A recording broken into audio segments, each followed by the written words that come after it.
আইসি সোহরাওয়ার্দী উদ্যানে ঘুরতে। এখন দেখি সোহরাওয়ার্দী উদ্যান বন্ধ, যদিও আমরা পিছনে গেট দিয়ে ঢুকছি। এখন আর বাইরেতে পারতেছি না। এই জায়গাটাতে প্রচুর দোকানপাট বসতো, এখানে মানুষ আইতো, আড্ডা ফাড্ডা দিত, চা পানি খাইতো, গল্প গুজব করতো।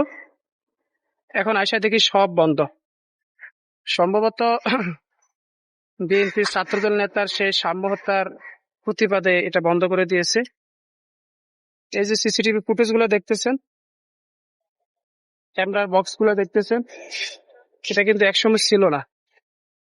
যাই হোক, এখন সামনে দিয়ে বাইরে যেতে হবে, থানার সামনে দিয়ে আইলাম, ভাবলাম একটু চা পানি খাবো, একটু বসে আড্ডা পানি দেবো। নিল ভাই? হ্যাঁ ভাই, কি ভাই, শরৎ দিচ্ছে গত 2 মাস আগে কি আসলাম। অবস্থা ছিল ভাই, মানুষের গড়গড়ানি ছিল। এই জায়গাটা আর পুরা খাবারের দোকান ছিল। 1 ইঞ্চি দোকানও খালি ছিল না, খাবারের আগের ভিডিও দোকান, দেখলে বোঝা যায় কত নানা পরিমাণ মানুষ ছিল। বাহারি খাবার ছিল, মজার মজার খেলা ছিল, মজার মজার খেলা ছিল, রাইড কিন্তু চলতেছিল। ওই যে এখন কিছুই নাই।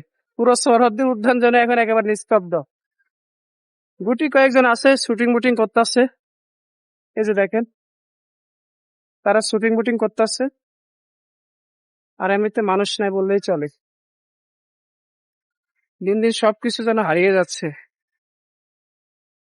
এইসব জায়গাগুলোতে একসময় প্রচুর মানুষ ছিল, এখন আসে কেউ খারাপ উদ্দেশ্যে, কেউ ভালো উদ্দেশ্যে।